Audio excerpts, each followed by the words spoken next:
সব প্রস্তুতি প্রায় শেষ।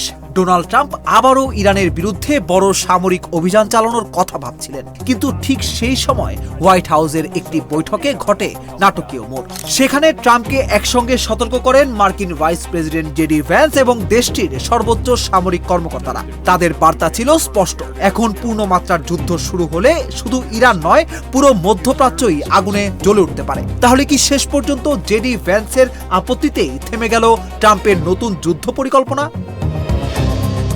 মার্কিন সংবাদ মাধ্যম সিএনএন এর এক প্রতিবেদনে বলা হয়েছে, শুক্রবার হোয়াইট হাউসে অনুষ্ঠিত একটি গুরুত্বপূর্ণ বৈঠকে ভাইস প্রেসিডেন্ট জেডি ভ্যান্স এবং জয়েন্ট চিফস অফ স্টাফের chairman general Dan Caine president ট্রাম্পকে বড় ধরনের সামরিক অভিযান থেকে বিরত থাকার পরামর্শ দেন। জেনারেল কেইন বৈঠকে জানান, দীর্ঘদিনের হামলায় যুক্তরাষ্ট্রের কিছু গুরুত্বপূর্ণ গোলাবারুদের মজুদ কমে এসেছে। একই সঙ্গে তিনি সতর্ক করেন, আবার পূর্ণমাত্রার যুদ্ধ শুরু হলে শুধু সামরিক নয়, মানবিক বিপর্যয়ও তৈরি হতে পারে।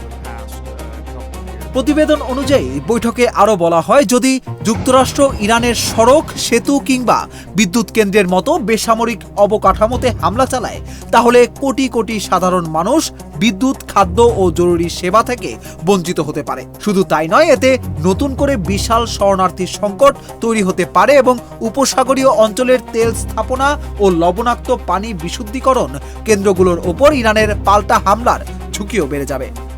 এদিকে মার্কিন সেন্ট্রাল কমান্ডের প্রধান জেনারেল ব্র্যাড কুপারও হোয়াইট হাউসকে জানান, টানা 2 সপ্তাহের হামলায় হরমুজ প্রণালীর আশেপাশে ইরানের বাণিজ্যিক জাহাজে হামলার সক্ষমতা অনেকটাই দুর্বল হয়েছে। অধিকাংশ লক্ষ্যবস্তু ইতোমধ্যেই আঘাতপ্রাপ্ত হয়েছে। এখন হামলা চালিয়ে যেতে হলে যুক্তরাষ্ট্রকে সরাসরি পূর্ণমাত্রার যুদ্ধে নামতে হবে, যার কৌশলগত লাভ খুবই সীমিত।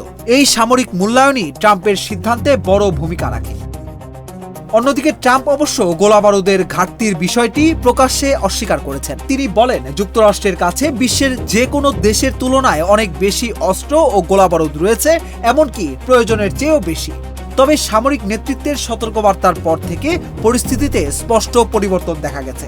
টানা 2 রাত ধরে ইরানে কোনো নতুন মার্কিন বিমান হামলার খবর পাওয়া যায়নি। একদিকে যুদ্ধের প্রস্তুতি, অন্যদিকে ভাইস প্রেসিডেন্ট ও শীর্ষ সেনা কর্মকর্তাদের কঠোর সতর্কবার্তা। শেষ পর্যন্ত ট্রাম্প আপাতত সামরিক অভিযান স্থগিত করেছেন। তবে প্রশ্ন এখনো রয়ে গেছে, এটি কি সত্যি কূটনীতির জন্য বিরতি, নাকি আরো বড় কোনো সামরিক অভিযানের আগে সাময়িক বিরাম?